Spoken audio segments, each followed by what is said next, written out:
How does a man rise to the top of music, fashion, and media and stay there for decades without a whisper of real consequence?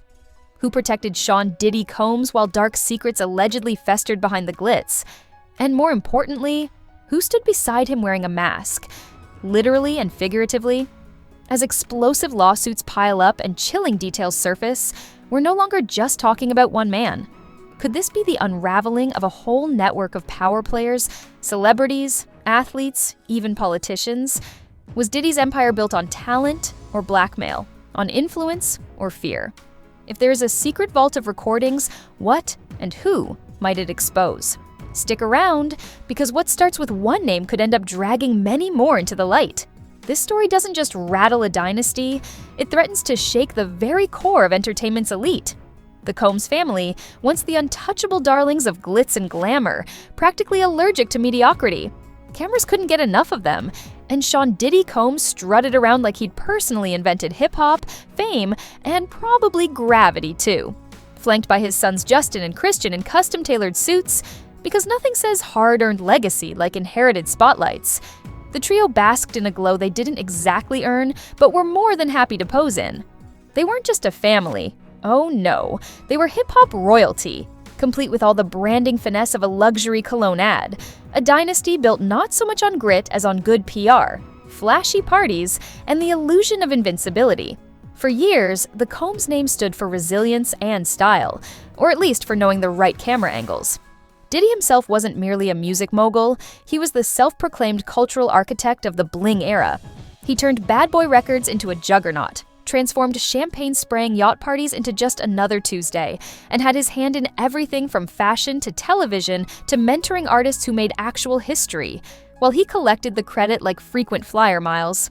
But now, that sparkling empire has taken a sharp nosedive into the dark side, the red carpets have been replaced by courtroom floors, and the once sacred Combs name is now tangled in allegations so grim, it's practically doing the cha-cha into cancellation.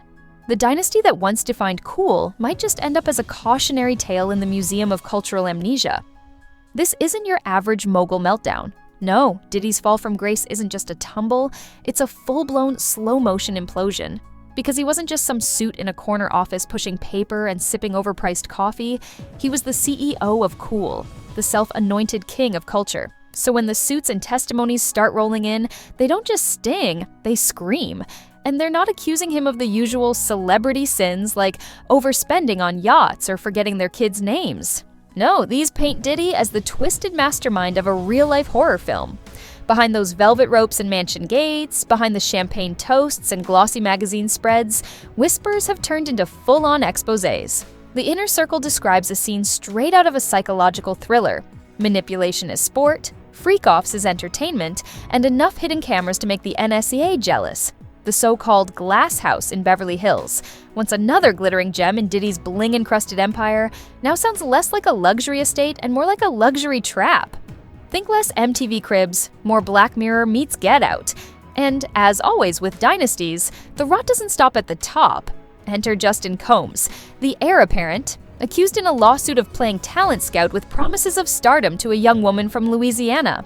A role on a TV show, some networking in Atlanta, all the buzzwords to lure in a dreamer. But instead of red carpets, she claims she ended up trapped inside the infamous Glass House, drugged and terrorized in what she describes as a weekend of pure hell.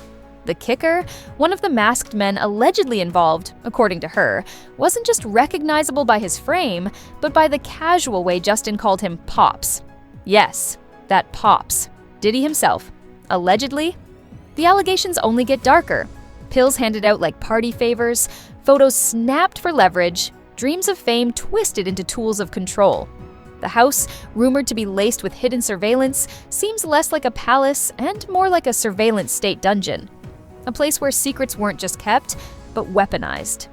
And honestly, if that vault of secrets does exist, it explains a hell of a lot. How did Diddy strut through decades like hip-hop royalty while everyone else just smiled and nodded? Seriously, how does one man waltz through rooms full of politicians, athletes, and A-list celebrities, and not one of them thinks to speak out? Was it the charm, the influence, or was there something more archived? Perhaps a little compromat, filed neatly away like insurance policies in Versace folders? Whatever the case, it seems the glow-up had shadows. The allegations now stretch far beyond Diddy himself. Enter Justin and Christian, the heirs to the throne, groomed on red carpets and yachts, served fame on a silver platter. Christian, also known as King Combs, because humility is clearly overrated, is now facing a lawsuit tied to a 2022 Caribbean yacht trip. A crew member claims she was pushed to drink spiked cocktails and pressured into a degrading situation on a boat allegedly steered not just by a captain, but by cash and silence, both courtesy of dear old dad. Sound familiar? It should, because the story reads like a sequel to an all-too-predictable franchise. Luxury as camouflage, silence bought with envelopes, and PR-crafted family portraits masking something far more grotesque. While the Sons deny everything, the lawsuits are practically screaming that the apple didn't just fall close to the tree, it might have been grafted. But let's not pretend this is just some messy family drama with a bad third act. The plot thickens into corporate thriller territory. The lawsuits don't just name Sean, Justin, and Christian. No, we've now got Combs Enterprises and Bad Boy Entertainment co-starring in this alleged production. That shiny empire, once pitched to us as a beacon of hustle and black excellence, is now being described in legal filings as something much closer to a criminal operation. One that ran not just on talent and business savvy, but on fear, coercion, and silence. And now, the family portrait is cracking. Justin, the golden boy, is reportedly seething, feeling like a pawn, baited into this mess and left to deal with the fallout while the king protected his own crown. Christian, on the other hand, has chosen the disappearing act, purging social media, ducking headlines, clinging to a music career, and praying the public forgets his last name. But that name, it clings like smoke. No matter how far they run, every headline drags them back. And maybe the most chilling part? It's not what's in the lawsuits, it's what isn't. Because if this is just what's been uncovered, imagine what's still locked behind those gates, inside those archives, in rooms where cameras only pointed one way. It's the whispers that stick, the ones no one dares say too loud in penthouse lounges or behind tinted SUV windows. Who were the masked men in that Beverly Hills mansion? Just anonymous enforcers? Or were those masks doing double duty? Not just concealing identities, but protecting some very familiar faces, industry insiders, celebrities, politicians, you name it.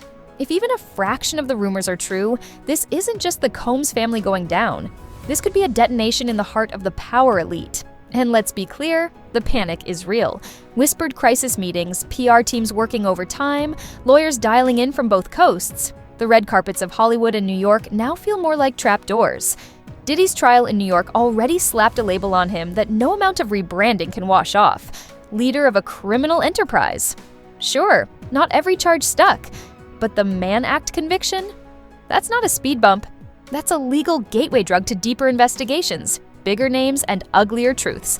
And then there's the vault, the mythical archive of recordings. If that treasure chest of dirt ever sees daylight, it might not just take down a music mogul, it could take out an entire ecosystem. Because this isn't looking like a string of unfortunate events, it's starting to resemble a blueprint, a deliberate, orchestrated system of control that prosecutors are now comparing to racketeering, not recklessness. Each new lawsuit peels back another layer, and each thread pulled doesn't just unravel Sean Combs. It tugs at the suits who toasted champagne at his parties, the athletes who laughed beside him on yachts, the actors and politicians who stayed close. Maybe a little too close. And that's the real fear humming under the surface in Hollywood. It's not just what Diddy did, it's who might be standing next to him when the masks finally come off.